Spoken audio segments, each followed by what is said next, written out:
Bonjour à toutes et à tous, nous sommes ravis de cette rencontre pour ce webinaire de novembre sur l'évaluation qualité, ses pièges, ses leviers et ses points de vigilance.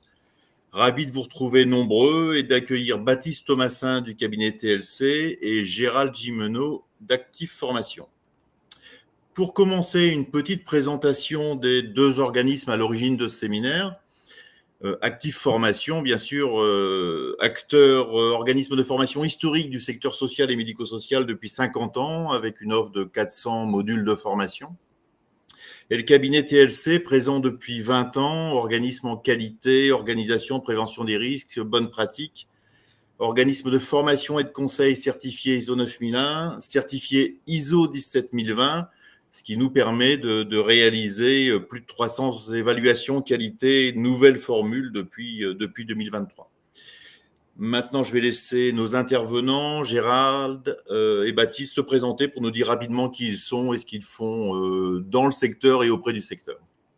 Bien, ravi de vous retrouver. Bonjour. Gimeno Gérald, donc Active Formation, formateur depuis bientôt 20 ans dans le secteur sanitaire, social et médico-social au sein des ESMS et intervenant principalement sur tout ce qui concerne la réactualisation des projets, que ce soit les projets associatifs, projets d'établissement, projets de service, tout ce qui concerne bien sûr les démarches évaluatives et plus précisément les préparations aux évaluations à travers les nouvelles démarches d'évaluation et tout ce qui concerne aussi les transformations du secteur et leur impact à la fois sur les organisations, sur le parcours des professionnels, sur les professionnels et sur les parcours des personnes accompagnées. Et tout ceci se fait au sein d'un pôle à Active Formation, le pôle relatif à la transformation de l'offre. On est une dizaine de formateurs à intervenir.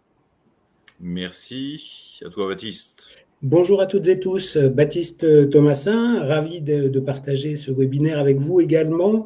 Je suis professionnel de terrain, une trentaine d'années d'expérience de terrain en tant que travailleur social dans le champ du handicap en début de parcours. Et puis après, j'ai occupé des fonctions de cadre et de cadre intermédiaire, directeur d'établissement, principalement dans le champ de l'hébergement d'urgence et l'accueil de migrants, centre d'accueil pour demandeurs d'asile. Et il y a maintenant plusieurs années que j'ai quitté ces fonctions de terrain pour me former. Je suis formateur pour adultes, une formation d'évaluateur avec une certification AFNOR, ce qui fait qu'aujourd'hui, j'interviens pour le cabinet TLC avec 3 casquettes. Celle de formateur, je pilote notamment la formation Devenez évaluateur qualité pour préparer les personnes à la certification AFNOR. Je suis également consultant pour accompagner les équipes dans la préparation des évaluations, mais en déclinaison toute la mise à jour des outils de la loi du 2 janvier 2002. Et puis évaluateur qualité, avec plus d'une trentaine d'évaluations réalisées sous le format tel que l'impose la HAS depuis 2022, tout secteur, toute région géographique.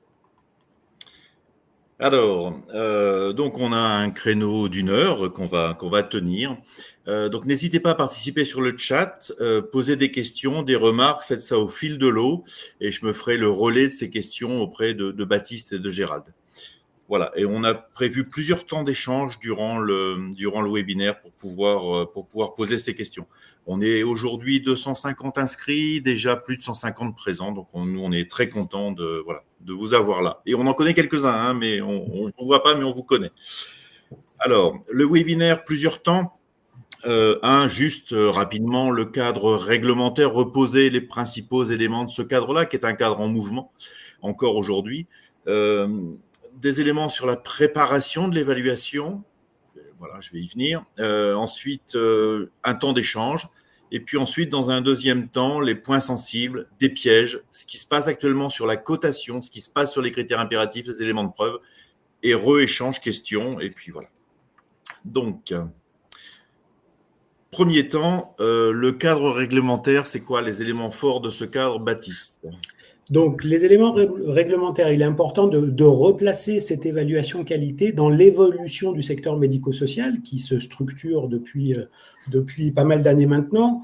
On a le Code de l'action sociale qui est venu donner des éléments de cadrage dès les années 70. des points de passage importants qui ont fait bouger la réglementation avec la loi du 2 janvier 2002 et donc les obligations de prestation et déjà une logique d'évaluation qui était enclenchée. 5 années plus tard, le législateur a mis en œuvre les principes et les obligations d'évaluation interne et externe qui se sont mises en œuvre avec des résultats qui étaient partiellement satisfaisants, on va le dire comme ça. Tant et si bien que à partir de 2018-2019, c'est la Haute Autorité à la Santé qui a repris les éléments en main sur ces questions-là et qui, par sa loi du 24 juillet 2019, est venue imposer de nouvelles règles sur le champ de l'évaluation.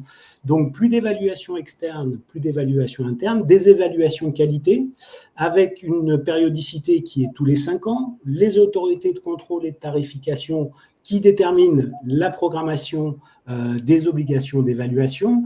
Et puis, au cœur de cette nouvelle manière de penser l'évaluation, un référentiel national d'évaluation qui s'applique à l'ensemble des établissements et services médico-sociaux, des méthodes évaluatives qui sont obligatoires. Et donc, ce référentiel va être la trame du travail, un référentiel construit en 3 chapitres qui se décline en 42 objectifs qui se déclinent eux-mêmes en 157 critères. Et donc, quand on est dans cette logique-là, on voit bien qu'il va falloir être dans un travail d'anticipation pour se préparer à cet exercice-là qui est une obligation réglementaire. On a dans les évolutions réglementaires qui évoluent en fonction du déploiement de la qualité, le décret du 25 avril 2022 qui est en parallèle de l'élaboration de ces nouvelles règles d'évaluation est venu également réformer le CVS. Et puis les textes et les décrets, ils arrivent régulièrement. On en a un très récent qui est arrivé le 9 octobre dernier, sur lequel on viendra échanger autour notamment du système de cotation. Et l'HAS a eu la bonne idée de venir nous éclairer sur ces questions, mais on en reparle un petit peu plus tard. C'est ça. Elle est venue nous éclairer parce qu'elle nous trouvait tous collectivement trop bienveillants. Donc voilà, c'est un teasing pour la suite. Donc la préparation de l'évaluation. Donc on va aborder 2 points, un point plus technique et un point plus méthodologique. Alors sur la partie organisationnelle, technique, Baptiste, de l'évaluation. Alors, ce qui est primordial par rapport à cette évaluation, c'est d'être dans une logique d'anticipation. Vous l'avez entendu, ce sont les autorités de contrôle et de tarification qui déterminent le programme, ce qui fait que les établissements reçoivent un courrier, un mail qui leur dit « Vous devrez avoir réalisé votre évaluation qualité avant fin du premier semestre 2025, fin du second semestre 2026. » Ce qui est important, c'est de ne surtout pas attendre le dernier moment. Pourquoi ? Parce que tout d'abord, il va falloir s'assurer de savoir qu'est-ce qu'on évalue. Et ce qu'on évalue est déterminé par le numéro FINES. Et donc, sur cette première étape-là, eh bien, on peut se rendre compte de manière très, très factuelle qu'il y a des établissements et des services qui sont nés, qui ont vu le jour, parfois à titre expérimentaux, et ces expérimentations durent depuis 20 ans. Tant et si bien qu'on a besoin de cerner avec le numéro FINES, eh bien, quand on fait l'évaluation d'un EHPAD, est-ce que le service autonomie est associé ? Quand on a un CHRS, est-ce qu'on a un service alternatif aux unités hôtelières qui est associé ? Et tout ça va être à anticiper le plus tôt possible auprès des autorités de contrôle et de tarification qui sont, elles non plus, pas toujours aidantes et ne savent plus très bien dans quel panier mettre leurs œufs. Donc ça, c'est la première étape. La deuxième étape va être de choisir l'organisme évaluateur.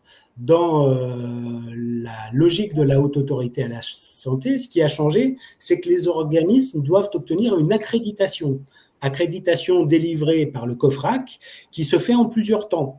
Donc, pour pouvoir s'assurer d'une évaluation qui se passe le mieux possible, il faut se rendre sur le site de la HAS. Vous avez la liste des établissements qui sont accrédités, mais en ayant une vigilance sur le fait qu'ils aient fait un parcours et le circuit complet de l'accréditation, parce qu'il y a une première accréditation de 18 mois qui est délivrée. Donc là-dessus, extrême vigilance sur ces questions. Juste une toute petite incidente, j'en ferai une de temps en temps. Sur ce point-là, il y a 2 jours, on a été appelé par un établissement qui nous appelle en disant « j'avais prévu mon évaluation avec un organisme lyonnais. Cet organisme n'est pas accrédité, il a été provisoirement, mais il ne l'est pas définitivement, ce qui fait que je suis en urgence, en recherche d'un organisme accrédité. Donc ça, c'est des choses que l'on commence à voir, parce qu'effectivement, des organismes sont provisoires, mais ne sont pas accrédités définitivement. Et ensuite, l'étape suivante qui est assez fondamentale sur la manière dont l'évaluation va être réalisée, c'est une fois que vous avez choisi l'évaluateur, ça va être de décider de construire ensemble cette évaluation. Et c'est une des différences extrêmement importantes entre une évaluation qualité et une inspection, c'est qu'en tant qu'établissement, vous allez construire le cahier des charges avec l'organisme que vous avez retenu. Et ce travail-là va tout de suite donner le tempo, la manière dont vous allez pouvoir enclencher le travail préparatoire. Parce que dans le cahier des charges, vous allez être au clair sur quel établissement, quel service on évalue, combien de jours ça va durer, quelles sont les personnes qui vont participer, le nombre des fameux accompagnés traceurs va être validé, et puis il y a un rétro-planning qui va être enclenché à ce moment-là pour vous assurer de rendre votre rapport d'évaluation dans les délais imposés par votre autorité de contrôle et de tarification. Dans ce processus-là, il y a une étape extrêmement importante sur laquelle nous, évaluateurs, on essaye vraiment de travailler en amont, ce sont les réunions de cadrage. Je m'explique, la réunion de cadrage va permettre l'évaluateur qui est chargé de la coordination de l'évaluation de rentrer en contact avec l'établissement, de bien valider les dates, de se remettre d'accord sur la méthodologie, le nombre d'accompagnés traceurs, les différentes séquences, et tout ça va nous permettre de co-construire ensemble un planning d'évaluation qui doit être le plus avancé possible pour que le jour de l'évaluation, les choses soient sur les rails, puisque une évaluation avec le référentiel national d'évaluation qui comporte 157 critères fait qu'on a besoin d'être extrêmement efficace sur une évaluation d'une journée et demie, de 2 jours, voire même de 3 jours. Et donc, pour ce travail préparatoire, on va demander aux établissements de nous transmettre un certain nombre de documents qui vont alimenter notre analyse documentaire. On va retrouver dedans le projet d'établissement, les outils de la loi du 2 janvier 2002, le rapport d'activité. Et puis, tous ces éléments-là vont commencer à nous alimenter sur un sujet dont on parlera tout à l'heure, qui est la prise en compte des éléments de preuve que l'établissement va devoir apporter aux évaluateurs pour valoriser leur pratique. Une fois que la visite sur site est réalisée, dans le calendrier, il est important d'avoir à l'esprit qu'il y a ensuite un délai d'1 mois qui est donné à l'organisme évaluateur pour adresser un pré-rapport d'évaluation dans lequel les éléments vont être notifiés et générés par une plateforme qui s'appelle Sinae. À la réception du pré-rapport, l'établissement va disposer, lui, à son tour, d'un délai d'1 mois pour en prendre connaissance et y apporter ses éventuels commentaires. Attention, les commentaires que vous allez mentionner dans le pré-rapport apparaîtront dans le rapport d'évaluation final. Donc, il s'agit de bien mesurer aussi ce qu'on fait apparaître dans les commentaires dans ce pré-rapport. Une fois que ces éléments sont transmis, le rapport final est généré et donc il est à la charge de l'établissement de l'adresser à son autorité de contrôle et de tarification, accompagné d'un éventuel plan d'action sur les critères impératifs dont on parlera dans une deuxième partie de la présentation. Tout à fait. Merci beaucoup. Donc ça, c'est vraiment sur la partie organisation de l'évaluation, technique de l'évaluation. Donc surtout, anticiper, on planifie nos évaluations 6 à 9 mois avant. Aujourd'hui, si vous demandez une date avant fin mars, c'est très compliqué. On a pourtant 40-45 évaluateurs, évaluatrices, mais il faut vraiment avoir quasiment 1 an d'avance sur cette partie-là. Surtout parce que vous êtes dans un secteur, vous êtes un lieu de vie, vous êtes en protection de l'enfance, ou bien vous êtes un EHPAD, ou bien vous avez des spécificités, et donc dans les 45 évaluateurs, pour d'autres 100 évaluateurs ou que sais-je, il va falloir trouver ceux qui ont la compétence de votre secteur d'activité et de vos activités. Après, ça, c'est la présentation contractuelle. Ensuite, la préparation contractuelle. Ensuite, on a la préparation méthodologique de l'évaluation. Et là, Gérald, tu vas nous éclairer un peu. Voilà, donc sur la préparation méthodologique de l'évaluation, on est vraiment en lien avec la démarche qualité de l'établissement. Et le carré de la qualité, je trouve, illustre bien cette démarche entre les quatre angles de vue essentiels, la qualité attendue que l'on peut constater par la personne accompagnée, la qualité voulue en lien avec les objectifs mis en place par le SMS, notamment dans le cadre du projet d'établissement, des CEPOM, la qualité réellement délivrée qui témoigne des accompagnements proposés par les organisations, les établissements, les services. On parle d'accompagnement ou maintenant de prestations selon les établissements. La qualité perçue, enfin, qui témoigne de la satisfaction, en tout cas de l'expérience de la personne accompagnée. Et l'ensemble de ces points de vue peut amener à des écarts. L'auto-évaluation, à partir du référentiel unique, comme disait Baptiste, est un élément qui témoigne éventuellement de ces écarts, mais pas que. Il faut savoir que quand on est sur la dynamique de l'auto-évaluation, on est aussi là pour dire ce qui va et qui marche à travers ce qu'on appelle les points forts dans l'auto-évaluation où on doit bien entendu intervenir. Les points forts, les éléments de preuve et les axes de progrès. C'est quelque chose qui est important puisqu'on alimente bien sûr au bout du bout le plan d'amélioration continue de la qualité à travers un regard croisé, associer les équipes, les personnes accompagnées sur le chapitre 1, les partenaires bien entendu, la finalité étant de mesurer la performance de l'organisation. Alors, sachez qu'aujourd'hui, l'auto-évaluation n'est plus obligatoire comme pouvait l'être l'évaluation interne, mais très fortement conseillée. Pourquoi ? Il n'y a qu'à voir les résultats, et les évaluateurs le disent eux-mêmes, une auto-évaluation bien préparée, c'est une évaluation plutôt à succès derrière. Voilà, c'est quelque chose qui est relativement important. Dès lors, et c'est encouragé par l'HAS, bien entendu, les ESMS sont encouragés à réaliser les auto-évaluations pour alimenter leur dynamique d'amélioration de la qualité. Si on devait définir l'auto-évaluation, on dirait déjà c'est une démarche partagée et participative de tous. Quel est l'objectif ? Croiser les regards des professionnels, des personnes accompagnées, de la dirigeance, éventuellement des partenaires qui peuvent intervenir aussi. Au final, il s'agit bien d'évaluer la qualité des services fournis et identifier les axes d'amélioration pour répondre aux besoins des personnes accompagnées. C'est la clé de l'évaluation qualité nouvelle formule, c'est le croisement des regards entre d'un côté la personne accompagnée, le professionnel et l'équipe de professionnels qui accompagnent et ensuite la gouvernance, la dirigeance dans ce qu'elle souhaite mettre en œuvre. Et c'est voilà. Et on n'arrête pas de faire des liens entre les uns et les autres durant toute l'évaluation. Exactement. Alors, quelques étapes clés pour l'auto-évaluation, je dirais la même chose que pour mes collègues évaluateurs. Plus on se prépare en amont, mieux c'est. Et ça respecte la dynamique d'amélioration continue. Si nous avons 1 an et demi, 2 ans pour pouvoir réaliser l'évaluation, à ce moment-là, envisageons plusieurs auto-évaluations. C'est tout à fait possible dans cette dynamique-là. Bien entendu, en fonction de l'urgence, on peut se recentrer parfois sur les critères impératifs, plus peut-être essentiellement sur les chapitres 3, chapitre 1, en fonction des établissements.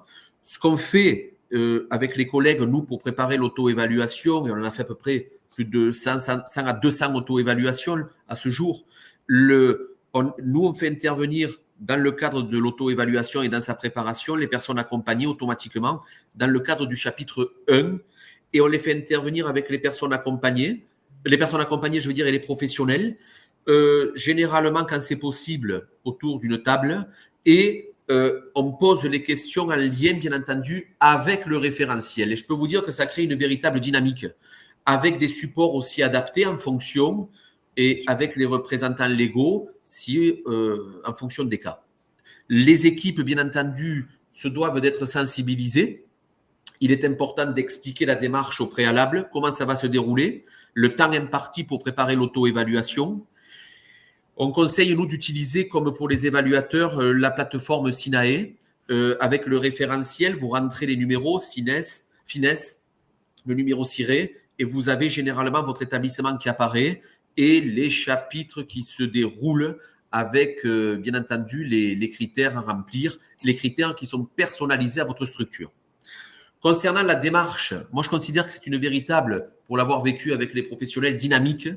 C'est une véritable préparation puisque ça met du sens à plusieurs niveaux. Le premier niveau, il s'agit de placer l'auto-évaluation au centre du dispositif en lien avec les personnes accompagnées et les professionnels.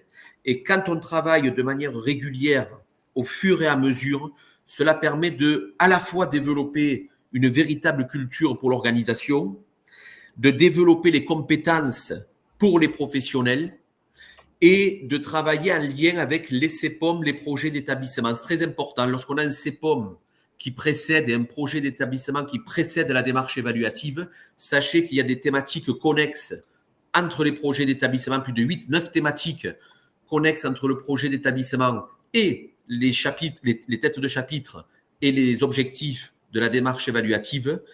Et c'est très intéressant de pouvoir la préparer à travers l'écriture des projets d'établissement. Voilà, c'est quelque chose qui est même nécessaire. Très bien. Là aussi, ça participe bien entendu à la démarche qualité et la dynamique évaluative dans le temps peut constituer un véritable levier de management pour les cadres. Autrement dit, l'autodiagnostic permet de maintenir une véritable dynamique d'amélioration continue de la qualité avec le plan d'amélioration de la qualité. Et ça, c'est fondamental. Je dirais juste pour terminer là-dessus, l'auto-évaluation dit à la fois ce qui marche et on le voit à travers et révélé à travers le référentiel et accentué sur les axes d'amélioration. Merci beaucoup, Gérald. Merci, Baptiste. Quelques questions courtes, réponses courtes. Héloïse nous dit combien de professionnels peuvent participer aux traceurs ciblés. C'est une vraie question celle-là parce que voilà, le traceur ciblé, je suis dans le chapitre 2, je ne suis pas dans le chapitre 3, je ne suis pas dans le chapitre 1, donc du coup, voilà, combien de professionnels ? Alors, sur cette partie-là, il faut prendre en compte les thématiques qui vont être évaluées pour avoir les professionnels qui interviennent sur les process. Le chapitre 2 vient interroger la manière dont les professionnels se situent dans la réalisation de leur mission. Je donne un exemple. En EHPAD, si la personne en charge du projet personnalisé est la psychologue, sur la séquence où on va aborder cette thématique-là, on a besoin de la présence de la psychologue. Il y a une partie sur l'accompagnement à l'autonomie qui vient voir comment l'insertion professionnelle est travaillée. Si on a une chargée d'insertion, une coordinatrice de parcours dans son établissement, il faut qu'elle puisse être là pour valoriser les bonnes pratiques. Donc, le nombre est variable. Après, pour des fluidités d'échange, on peut aller jusqu'à 5, 6 professionnels. Au-delà, le timing est un peu serré et les échanges sont moins fluides. D'accord. Une question pour Gérald. Si je suis dans l'urgence parce que mon autorité de tarification et de contrôle m'a dit un peu tard le délai, ou que moi-même j'en ai pris conscience un peu tardivement, et donc du coup je dois aller vite et ça fait un moment, j'ai laissé tomber un petit peu la qualité avec le Covid, avec les difficultés de recrutement. Donc voilà, il y a beaucoup de structures qui sont dans cette difficulté-là. Comment je fais pour faire dans l'urgence ?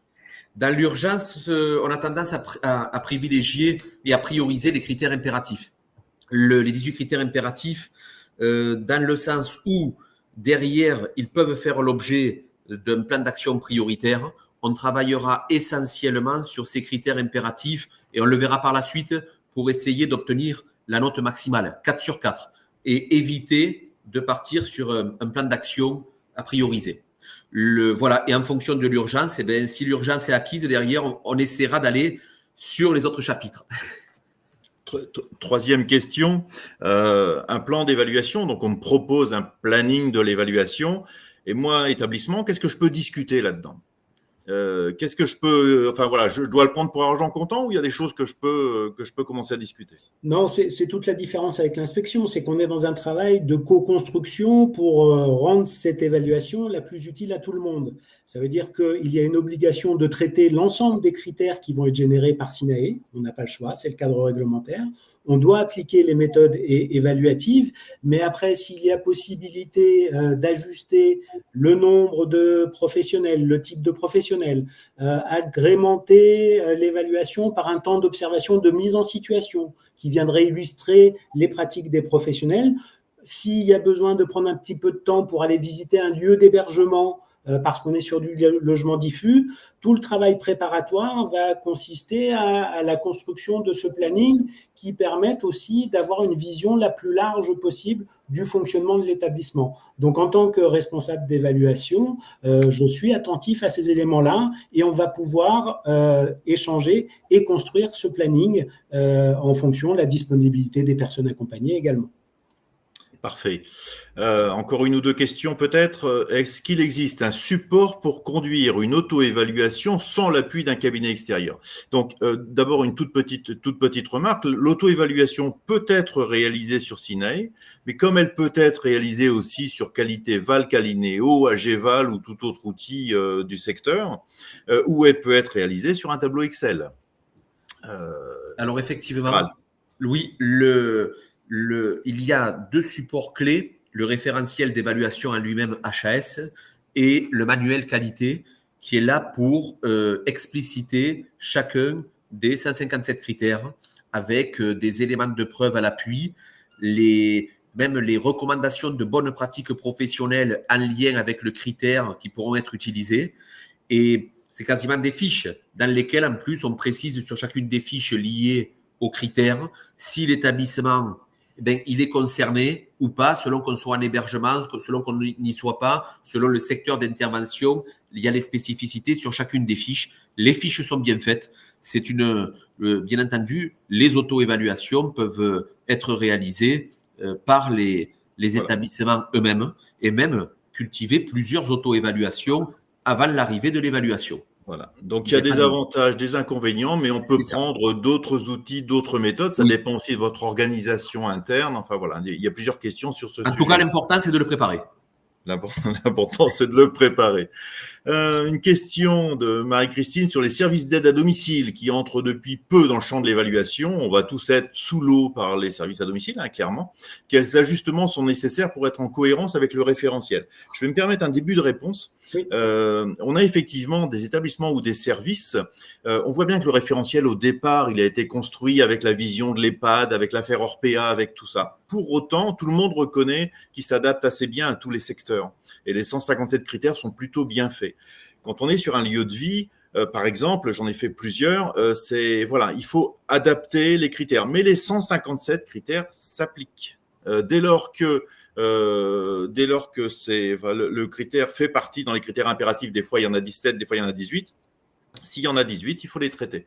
Donc, voilà, Baptiste, peut-être un… Oui, c'est là que le travail préparatoire va être important parce qu'effectivement, ce référentiel, il a une fonction sanitaire et puis il pense à 80% des personnes qui sont prises en charge dans le secteur médico-social, que sont les personnes âgées, les adultes, enfants porteurs de handicap en établissement. Dès lors qu'on est sur d'autres types d'établissements, ça demande un petit peu de gymnastique. Et comme toute gymnastique, si on ne veut pas se blesser, il faut bien s'échauffer et anticiper les choses. C'est là que l'auto-évaluation va permettre de se dire, alors, a priori, ce critère-là, il n'est pas pour nous, mais si on fait un pas de côté, on se dit, ah bah oui, tiens, la malnutrition qui parle des personnes âgées, peut-être qu'on peut en parler dans le cadre d'un service de protection de l'enfance parce qu'on a des enfants qui ont des difficultés à ce niveau-là.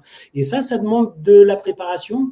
Un des travaux qui me paraît très intéressant, et Gérald, tu le confirmeras, c'est que ça oblige les établissements aussi à repartager des définitions communes autour de termes qu'on utilise au quotidien. L'autonomie, l'accompagnement personnalisé, l'autodétermination. Eh bien, ça va nécessiter de se préparer pour voir que finalement, on a des éléments à faire valoir en termes de bonnes pratiques, y compris quand on est un service, et même si le référentiel, parfois, il se heurte à quelques difficultés de compréhension. Et tu vois, Baptiste, dans cette dynamique-là, quand on place le référentiel au centre, ça nous permet de pouvoir relayer avec les projets d'établissement ou autres supports sur lesquels on réfléchit à ces thématiques, autodétermination, pouvoir d'agir, la question de la nutrition, des nutritions, etc. Et on retrouve ces thématiques dans le référentiel. C'est pour ça que tout est intéressant de bien croiser ces données avec au centre le référentiel. Et l'auto-évaluation est vraiment extrêmement importante parce qu'aujourd'hui, je dirais que dans les évaluations, on n'a plus de questions de fond sur l'intérêt de l'évaluation. Oui. parce que tout ça a été travaillé dans l'auto-évaluation. Effectivement, il y a des questions qui sont, on se dit, mais ça n'a pas été fait pour nous. Mais on essaie de voir, de les malaxer pour voir quelle résonance ça peut avoir sur l'établissement, sur le secteur. Et enfin, les équipes y trouvent vraiment, vraiment de l'intérêt. On va avancer un petit peu. Je sais qu'il reste des questions. Il y a beaucoup de questions. Voilà. Et donc, on va les aborder un petit peu plus loin et puis on va essayer de tout traiter.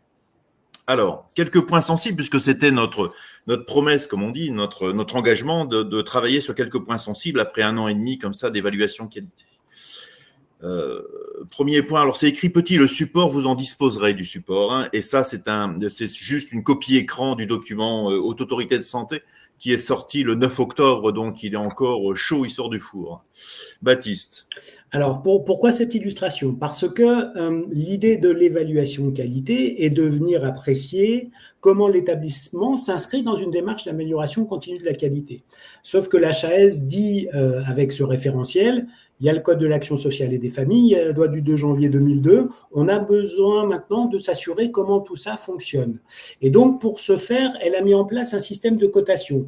Le système de cotation, initialement, était pas très clair et laissait place à une forme de subjectivité, puisqu'on allait d'une cotation de 1 à 4, en allant d'un niveau pas du tout satisfaisant à un niveau plutôt pas satisfaisant, ensuite un plutôt satisfaisant et un tout à fait satisfaisant.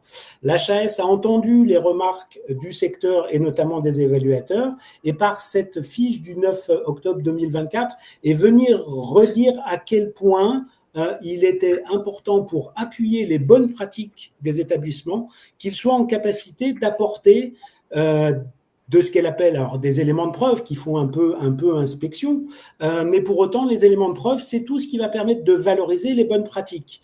Et donc ces éléments-là vont avoir avec la capacité à l'établissement de formaliser ce qu'il fait, d'écrire, de rédiger, d'avoir des plans, des projets qui sont rédigés, de transcrire et de retranscrire les accompagnements. Et c'est là qu'on va voir que tout le travail autour de comment on favorise la communication par la transmission, l'utilisation des logiciels métiers qui sont là, mais pas uniquement. Un cahier de liaison entre une équipe du matin et du soir, s'il est bien mobilisé, va contribuer à avoir ces éléments-là. Et donc, ces éléments vont être assez importants pour nous, évaluateurs, pour pouvoir faire cet exercice particulier de transposer ce que l'on perçoit avec une note. Alors évidemment, la note, elle rappelle plus ou moins nos bons souvenirs scolaires. Et tout le monde est un petit peu en panique avec ces éléments-là. Essayons de dépasser cette approche-là. Alors, il y a les fameux critères impératifs qui remettent un peu de pression, mais ce qui fait qu'on va avoir besoin d'éléments. Et sur la slide qui suit, il y a quelques exemples qui vont venir illustrer le fait que ces éléments de traçabilité, finalement, s'inscrivent dans une logique qui est celle de la démarche d'amélioration continue de la qualité et la fameuse route d'Hamming et le cycle PDCA. À partir du moment où une organisation de travail n'a pas planifié, elle va avoir du mal à mettre en œuvre. Une fois qu'elle a mis en œuvre, si elle n'évalue pas ce qu'elle fait, eh bien, on ne va pas pouvoir s'assurer de l'efficience de ce qu'on a réalisé.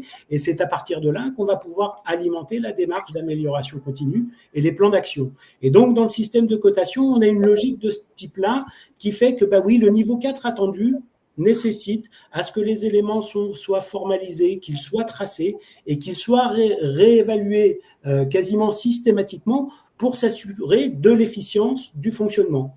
Parce qu'une procédure d'accueil d'une nouvelle personne accompagnée peut très bien fonctionner, et puis 2 ans après, les publics changent, il y a d'autres besoins, et bien on a besoin de s'assurer que l'établissement s'inscrit bien dans cette démarche d'amélioration continue de la qualité. Donc la traçabilité, les éléments de preuve vont être extrêmement importants dans notre évaluation des critères du référentiel.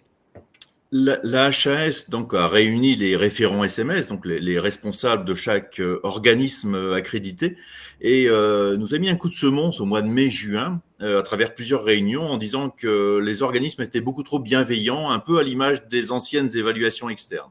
Et vous regardez par exemple dans le critère 2 aujourd'hui, si vous avez un élément de preuve qui est présenté, qui est à jour, qui est diffusé, donc une procédure, d'accord, une procédure douleur, une procédure, voilà, elle est à jour, ok, elle est diffusée aux professionnels, mais elle n'est pas mise en œuvre, elle n'est pas mise en application. On aurait eu tendance il y a 6 mois à dire c'est 3. C'est 3 parce c'est presque ça y est, quoi. On y est presque. Aujourd'hui, la HAS nous dit clairement non, c'est 2, ça. Et la HAS fait des contrôles de nos rapports. La HAS fait des signalements des organismes auprès du COFRAC qui vient nous auditer tous les ans. 2 personnes pendant 2 jours du COFRAC viennent chez nous et chez les autres pendant 2 jours pour voir nos rapports, ce que l'on fait. Donc le système est extrêmement cadré aujourd'hui et voilà, c'est monté d'un ton il y a quelques mois dans les exigences de la Haute Autorité de Santé. Alors, on va peut-être passer sur les critères impératifs, oui. Puisque voilà, on nous interrogeait donc sur les critères impératifs. Donc, suivant votre établissement ou votre service, vous avez 17 ou 18 critères impératifs, suivant que vous êtes social ou médico-social. Le 18e étant le circuit du médicament. On aura l'occasion d'en parler.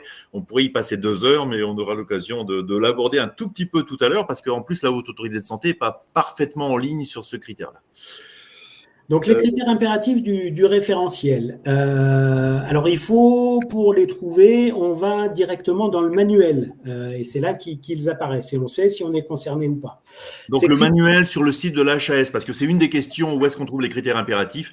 Vous tapez critères impératifs HAS, ou vous allez sur le site de l'HAS, vous prenez le manuel et puis vous regardez, il y a une page sur les critères impératifs. Tout à fait.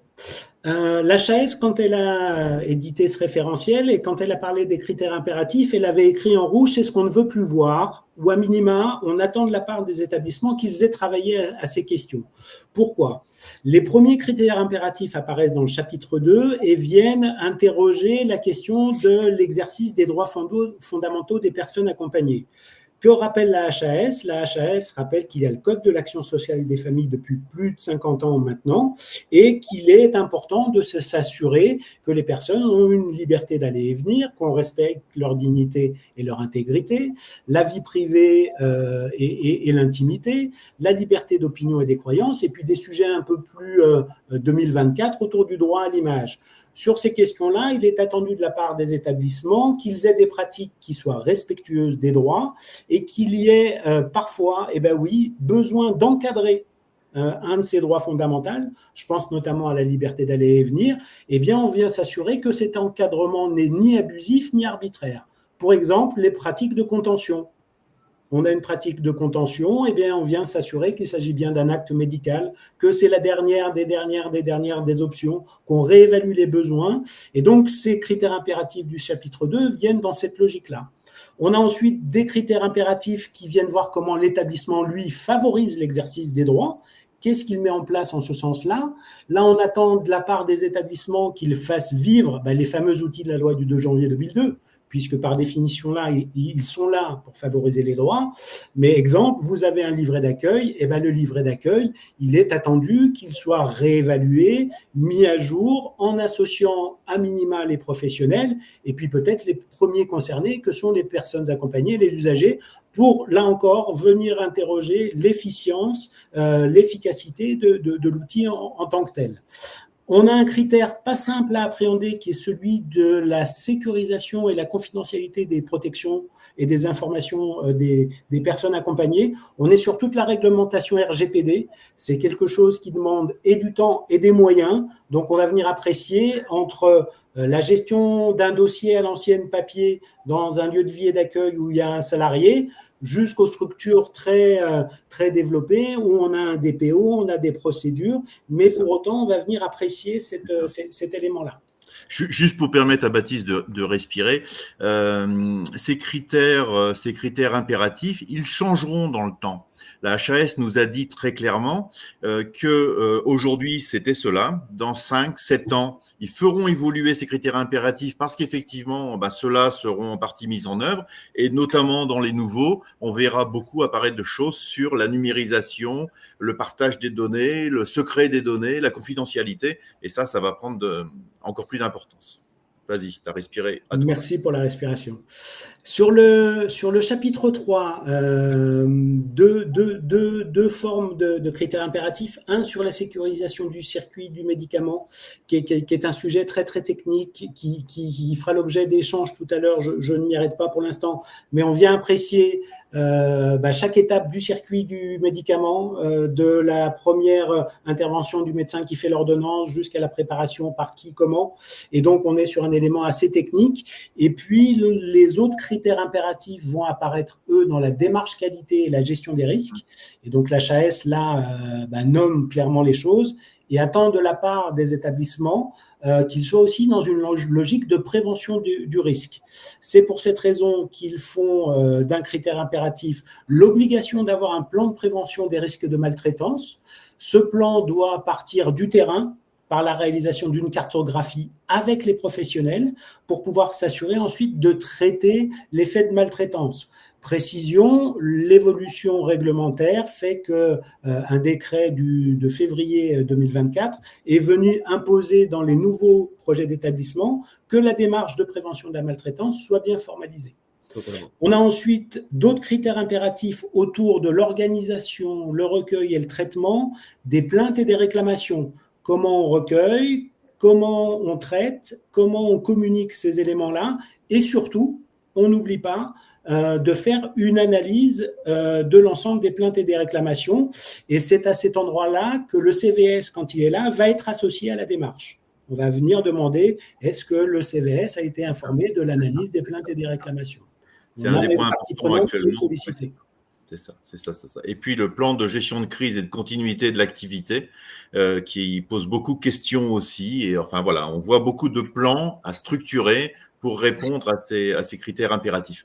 Il faut savoir que les autorités de tarification et de contrôle, quand elles n'ont pas beaucoup de temps de lire les rapports, et il semblerait qu'elles n'aient pas beaucoup de temps pour lire les rapports, elles lisent, l'appréciation générale, donc on nous a demandé de reformuler, enfin la Haute Autorité de Santé nous l'a demandé, et 2, elles regardent les critères impératifs, donc les 17 ou 18 critères impératifs. Donc élément très important pour vous.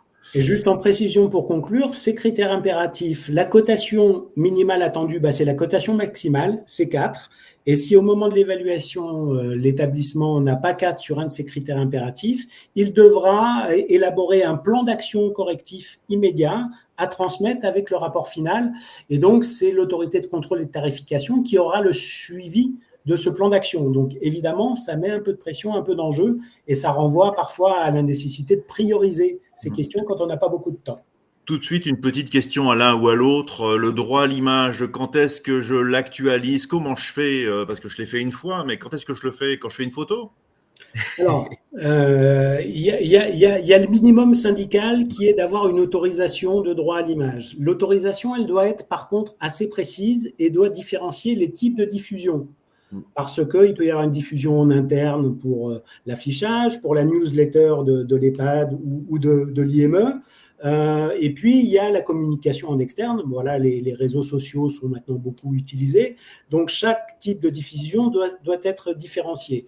La logique voudrait qu'à chaque fois qu'il y a un événement particulier, on redemande l'accord à la personne accompagnée. Et donc, l'idée, ça serait de faire un peu comme on fait avec les enfants qui vont à l'école, c'est que c'est minimum une fois par an. Ça, c'est sûr. Et puis, à chaque fois qu'on a un événement particulier, une kermesse, eh bien, on redemande bien à la personne accompagnée si elle est d'accord de donner, si elle est d'accord de diffuser son image. Quelques petits éléments, parce qu'effectivement, les critères impératifs, et ensuite, Gérald, tu auras la main sur l'anticipation et la préparation, notamment des éléments de preuve. Donc, l'HAS a sorti des éléments sur les premières évaluations 2023. Et parmi les critères impératifs, donc les 18 ou 17, si vous êtes médico-social, c'est 18, sinon c'est 17, mais quels sont ceux qui coincent le plus?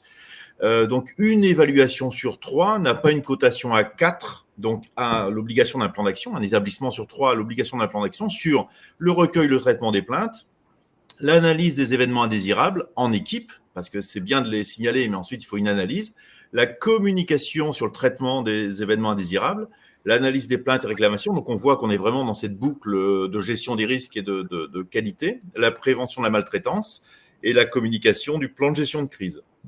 Et 1 sur 2 n'a pas la cotation 4 sur la communication, sur le traitement des plaintes et des réclamations, notamment le CVS, qui doit maintenant, depuis la réforme, on doit être beaucoup plus dans un espace de dialogue, et la définition du plan de gestion de crise. Donc ça, c'est vraiment des éléments qui sortent et qui touchent beaucoup d'établissements, parce que effectivement, après le Covid notamment, tous, on avait travaillé, les établissements avaient travaillé à des outils, mais des outils dédiés Covid. Et ça ne fait pas un plan de gestion de crise. Oui, Si j'ai plus d'informatique, ce que j'ai travaillé sur le Covid, ça ne sert pas forcément. Et dans ce qui pêche un peu, c'est l'implication des professionnels, notamment sur ces questions-là, et des personnes accompagnées sur le temps d'analyse.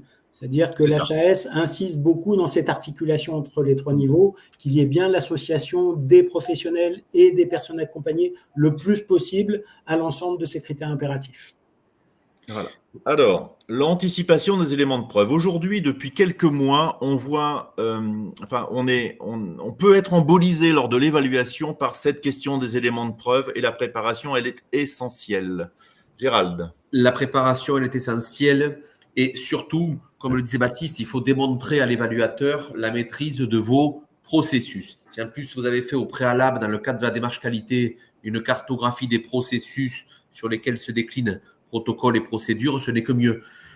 On ne maîtrise que ce qui est écrit. Il s'agit ici de dire ce que vous faites de manière formalisée. Attention à la question, et souvent les évaluateurs se trouvent heurtés un petit peu ce mur-là. Attention à l'évidence, puisqu'il faut se rappeler que quand les évaluateurs viennent, ils viennent évaluer un petit peu ce qui se fait dans l'établissement eu égard aux critères. Et heureusement que la majorité des choses se font bien. Et souvent, ce qui se fait bien n'est pas forcément assez dit. Pourquoi ? Parce que c'est évident, on le fait. Et ça, on le voit sur les professionnels de terrain. Et l'auto-évaluation sert aussi à ça, à se dire ce qui vous semble évident ne l'est pas pour tous. Et les éléments de preuve se trouvent souvent dans ce qui vous semble évident. Et surtout démontrer ce qui va. Parce que c'est dans l'évidence souvent où on retrouve les éléments qui sont riches avec la présentation des pratiques et des savoir-faire.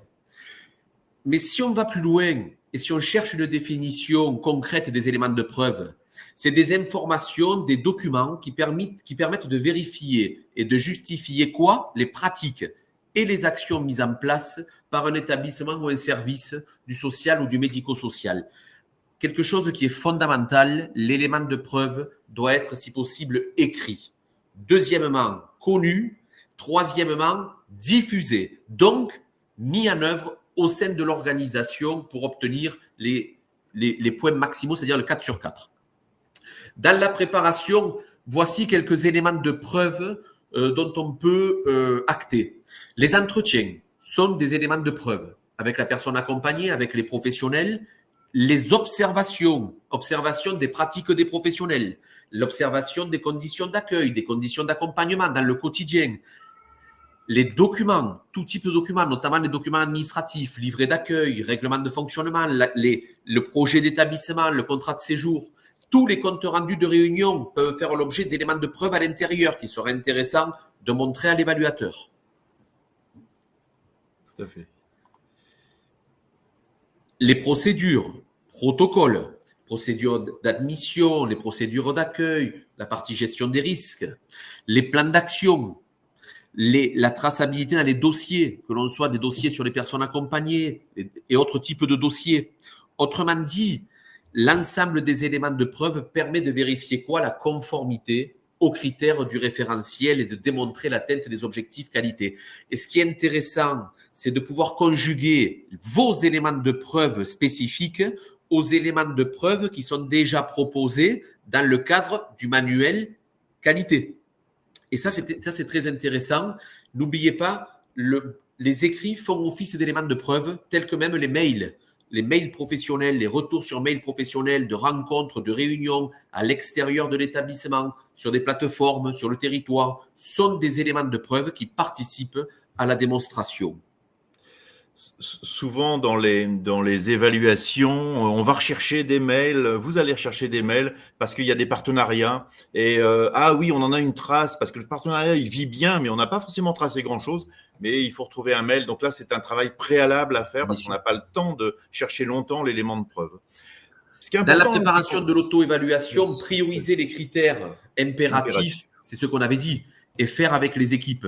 Alors, comme le disait Baptiste, rappel des critères impératifs, ils sont obligatoires, évalués strictement, souvent ne peuvent pas être cotés non concernés, Ils peuvent bénéficier d'un plan d'action spécifique si vous n'obtenez pas la note de 4 sur 4.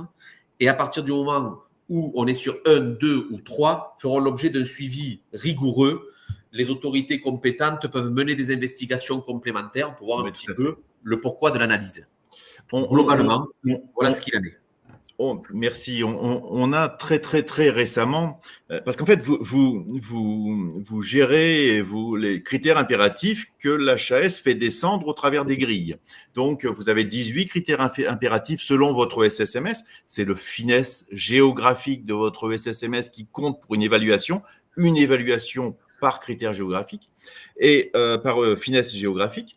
Et donc, Baptiste s'est retrouvé là il y a quelques jours avec un CESAD qui avait donc le critère impératif lié au circuit du médicament, alors que le CESAD disait mais pour moi c'est non concerné parce que je ne gère pas de médicaments. Alors, la HAS n'est pas très au clair là-dessus parce que des fois, elle dit c'est possible de mettre non concerné, mais récemment, elle a dit c'est pas possible. S'il y a un critère, il ne doit pas être non concerné. Comment tu as traité le sujet, Baptiste, du circuit du médicament dans un CESAD qui ne gère pas, qui ne pense pas gérer de médicaments? Alors, concrètement, il n'y a aucun médicament donné. Les enfants sont suivis dans le cadre de leur scolarité en inclusion et viennent une fois tous les 15 jours, tous les 3 semaines dans l'établissement pour des formes de soutien scolaire. Ce qui fait qu'il n'y a pas d'intervention du circuit du médicament. Pour autant, que se passe-t-il si le jour où l'enfant doit venir, il doit prendre un traitement qui s'assure de ça et comment ces éléments sont travaillés? Eh bien, l'établissement qui, en même temps que sa fonction de CESAD, gérait un IME, a fait une procédure commune dans laquelle il est mentionné au cas où un enfant du CESAD se présente qui a un besoin impératif, eh bien, on mobilise le médecin de l'IME, on fait appel éventuellement à une infirmière libérale pour s'assurer que ça fonctionne. Ce qui est attendu, c'est d'anticiper la prévention du risque sur ces questions. Et donc ça, c'est une logique à avoir pour pouvoir se dire peut-être qu'on n'intervient pas directement, mais si ça devait arriver, qu'est-ce que l'on ferait? Et on retrouve cette logique-là à plein d'endroits dans le référentiel national d'évaluation. Parfait. On va peut-être prendre tout de suite, il y a pas mal de questions et donc qui sont vraiment très intéressantes. Gérald, est-ce qu'on peut faire un classeur réservé aux éléments de preuve pour l'évaluation? Totalement, et ça va avec la suite au niveau des éléments de preuve sur certains critères qui pêchent. Le conseil que je vous donnerai, c'est d'avoir un dossier, même un petit dossier virtuel si vous voulez, directement par critère, avoir les éléments de preuve par critère. Je trouve que ça se passe bien. On a pu le faire avec les équipes. J'ai pu accompagner avec les équipes des établissements où pour chaque critère, si on n'a pas le temps, on le fait sur les critères impératifs. Si on le prépare avec plus d'aisance, pour chaque critère, voici les éléments de preuve que l'on vous propose, à vous, messieurs les évaluateurs. Et ça, je trouve que c'est vraiment intéressant. C'est du direct. Et la suite, vous allez voir le type d'éléments de preuve. Et le plus est l'ennemi du bien. Hein. C'est-à-dire que ça ne sert à rien d'avoir 6 éléments de preuve pour venir démontrer la pertinence sur un seul critère. Deuxième question, Baptiste, pour toi. Notre évaluateur a refusé les mails suite à la nouvelle reco des cotations, suite à ce qui est sorti en octobre. Il a refusé les mails. Alors, dans l'appréciation de la fiche, il y a pas, à ma connaissance et à mon analyse, d'interdiction. On dit souvent un post-it est un élément de preuve. Oui, voilà. Une observation. C'est pour ça que Baptiste est en train de ramer pour ne pas dire du mal de l'évaluateur en question. Mais un mail est un élément de preuve. Hein, donc là, il faut être solide face à l'évaluateur. Mais on va continuer un petit peu, puis après on reprendra quelques questions. Donc de toute façon, vous avez le support. Donc voilà, on va prendre par exemple celui-ci, Gérald. Alors, exactement, dans le support, on a mis par rapport à certains critères, et là on est sur les critères impératifs qui pêchent, quelques éléments de preuve. On a mis des éléments de preuve, là ici, voilà, c'est ça. On a mis des éléments de preuve. Attends, tu peux remettre, Thierry, juste celui d'avant. Je vais, voilà, par exemple celui-ci. Attends, un peu avant. D'accord. Voilà, plan de prévention de la maltraitance, cartographie des risques, ça illustre bien. Vous voyez, éléments de preuve attendus, on en a positionné un certain nombre. Le projet d'établissement qui fait référence au plan de prévention de la maltraitance. La réalisation en lui-même du plan de prévention de la maltraitance. Et ça illustre bien parce qu'avant, ça pouvait faire déjà l'objet d'un 3. Là, si ce plan de prévention de la maltraitance, en plus, a été réalisé avec des personnes accompagnées, présentées en CVS, discuté, par exemple, dans le comité éthique et bientraitance, où on a les éléments de preuve comme quoi il a été discuté et qui fait l'objet d'un suivi régulier et qui est acté, par exemple, dans le cadre de la mise en place d'un tableau de bord, puisque le plan de prévention de la maltraitance prévoit aussi un tableau de bord des principaux risques de maltraitance identifiés auprès des personnes accompagnées. Vous voyez, tous ces éléments sont des éléments aujourd'hui qui sont attendus et qui font l'objet de l'évaluation. Donc, et il peut y en avoir d'autres. Mais ça, c'est des éléments de preuve. On vous a mis pour 7-8 critères impératifs, des éléments de preuve associés. Exactement. Si tu me... Peu importe, vas-y Thierry, tu peux en passer. Je prends celui que tu veux. Voilà, par exemple, c'est le dernier. Comme tu parlais du plan de gestion de crise et de continuité de l'activité, le plan de gestion de crise et de continuité de l'activité, souvent, il peut être réalisé en lien en partie 2 du plan bleu, où on est sur des fiches actions en lien avec des événements endogènes et exogènes exceptionnels qui pourraient arriver dans le cadre de l'établissement. Mais élément de preuve, déjà un projet d'établissement qui va évoquer le plan de gestion de crise, ça c'est un élément déclaratif. Et derrière cet élément déclaratif, le plan en lui-même, le fait qu'il ait été communiqué au niveau du CVS, le fait même qu'on ait pu mettre en place des exercices de prévention des risques liés au plan de continuité de l'activité, l'utilisation de logiciels. Voilà, autant d'éléments de preuve qui sont intéressants le jour J de pouvoir apporter. Et vous voyez, je termine comme on a commencé sur cette diapo en disant l'important dans la caractérisation des éléments de preuve, c'est le plus possible d'être vraiment en regard croisé avec l'ensemble des acteurs de l'établissement. Ouais, et voilà, et en lien toujours avec la démarche qualité. Et la HAS insiste beaucoup là-dessus, les personnes accompagnées, les professionnels, la gouvernance. Juste une diapo de récap et ensuite on prendra les quelques questions restantes parce qu'on va arriver au bout de notre session.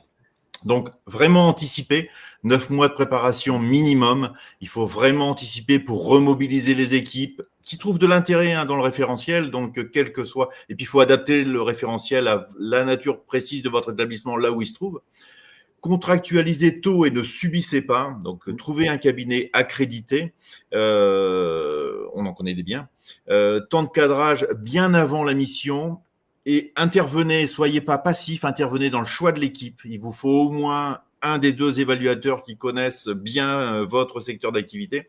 Intervenez dans le planning d'évaluation, dans la constitution des équipes. Voilà, c'est vraiment, ça doit vous servir à quelque chose, l'évaluation.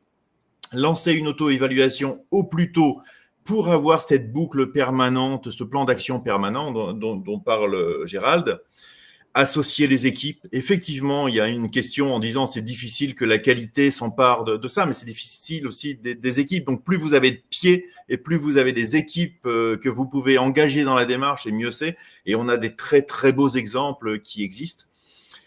Si vous n'êtes pas en avance dans la préparation, ce que disait Gérald, concentrez vos efforts. Critères impératifs, le droit des usagers et puis cette boucle d'amélioration continue. Préparez vos éléments de preuve, leur connaissance, leur mise à disposition. Donc ça, c'est vraiment important pour éviter du stress pour tout le monde. Et parlez aussi, on n'en a pas du tout parlé, de vos bonnes pratiques. Vous faites des trucs vachement bien, et tous, chacun d'entre vous. Mais nous, on vient avec notre questionnement. Et si vous n'y pensez pas, les repérer, c'est très bonne pratique. Dans du partenariat, dans ce que vous faites, dans du FALC, dans des documents que vous utilisez, dans des vidéos, dans des choses, parlez-en pour que ce soit présent dans l'évaluation. Pour rappel, les critères, c'est 1, 2, 3, 4 ou étoile quand vous êtes au-delà de ce qui est requis, de ce qui est demandé. Donc ça, c'est vraiment un point très, très important. Il nous reste 2 minutes pour répondre à 2 ou 3 questions. Est-ce que c'est forcément un binôme d'évaluateurs ? C'est minimum 2, ça peut être plus sur des évaluations de plus grande ampleur et effectivement exiger qu'il y ait quelqu'un qui connaisse votre particularité d'intervention. C'est ça. Est-ce que les soignants doivent être intégrés aux réponses des plaintes et réclamations et comment ils peuvent être intégrés ? Alors, ça fait un webinaire à tout seul, mais… Vas-y, Gérald. Oh non, vas-y. Sur les plaintes et les réclamations, c'est le registre des plaintes et réclamations. Il y a deux choses. Le premier, il faut qu'il soit vraiment le plus adapté possible aux personnes accompagnées. Ça, c'est quelque chose qui est fondamental, quitte même à le faire avec. Nous, on travaille sur la réalisation de registres des plaintes et des réclamations en adaptant le support le plus possible pour que les personnes accompagnées puissent eux-mêmes pouvoir inscrire éventuellement leurs plaintes et réclamations et surtout sensibiliser aussi les personnes accompagnées. C'est quoi une simple demande d'une plainte ou d'une réclamation? Ça, c'est des éléments qui sont fondamentaux. Et au-delà, lorsqu'on se retrouve à un moment donné en limite, c'est quel professionnel on va pouvoir sensibiliser pour que ça soit un petit peu le premier entonnoir pour prendre les plaintes et les réclamations qui pourraient venir de la part des personnes accompagnées qui sont dans l'incapacité de pouvoir le faire au quotidien. Et sensibiliser aussi l'entourage, puisque l'entourage des personnes accompagnées peut s'exprimer sur les plaintes et les réclamations. Voilà, merci Gérald. Merci. Une question, une remarque. La question, c'est et pour les établissements sociaux qui n'ont pas de soins, alors vous devez traiter les critères qui arrivent dans l'évaluation. Donc, s'il arrive le circuit du médicament, eh ben, vous devez traiter le circuit du médicament. En fait, vous avez du soin, vous prenez soin, vous prenez en soin les personnes et à un moment, il faut faire un effort d'adaptation et de vocabulaire là-dessus. Enfin, je ne sais pas ce que vous en pensez, Gérald et Baptiste, en 3 mots. Sur la question du soin où il n'y a pas de soin, justement, l'évaluation peut mettre en lumière qu'il y a des besoins et que l'évaluation va nécessiter auprès du financeur de se poser la question si vous voulez atteindre les objectifs déterminés par la Haute Autorité à la Santé. C'est aussi une manière de pouvoir faire un plaidoyer sur la question du besoin de plus de professionnels de santé dans les établissements qui n'en ont pas. Et le dernier point qui moi je le prends comme un trait d'humour, mais ça n'en est pas un. Alors j'arrive sur la structure en tant que directrice et rien n'est fait. Point d'exclamation. Qu'est-ce que je dois faire? Alors, que faire pour répondre à l'évaluation? Alors, dans un premier temps, à mon avis, c'est prendre un apéro, je crois. Hein, ça me semble important. Et puis ensuite, il y a forcément des choses qui sont faites. Et surtout, on est habitué en tant que cabinet d'évaluation à avoir rencontré, notamment juste après le Covid, des structures qui n'avaient pas eu le temps de se mettre en marche autour de ça. Gérald, peut-être. Oui, moi je te dirais, si on a un peu de temps avant l'évaluation et qu'on a l'auto-évaluation à mettre en place, attaquer une bonne auto-évaluation, c'est réunir les équipes, sensibiliser les équipes à toute la démarche. Souvent, quand on est en période d'auto-évaluation, la réactualisation du projet d'établissement n'est pas loin. Oui. Donc, avant, elle précède ou elle suit juste après. Soit on se sert du projet d'établissement comme un élément qui amène à l'évaluation et dans lequel on va travailler conjointement. Après, j'allais dire que stratégiquement, si on peut commencer par une peut-être signature CEPOM, derrière positionner la réécriture des projets d'établissement et après l'évaluation, tout est lié aujourd'hui. Et l'évaluation est un peu, et l'auto-évaluation, un centre névralgique. Et je crois que ça, c'est fondamental. Et comme tu le dis, Baptiste, si on a le temps pour préparer l'auto-évaluation, eh bien, ce n'est que mieux. Sinon, les 18 critères impératifs. Voilà. Eh bien, écoutez, nous vous remercions beaucoup pour votre écoute. Alors, Active Formation, TLC, le cabinet TLC, on est là pour répondre à vos questions. Donc, vous aurez nos coordonnées et à vos besoins. Et puis, pour préparer, réaliser vos évaluations, vos auto-évaluations et tout ça. Bon courage à vous. Bon plaisir dans la démarche qualité et à très bientôt. Merci.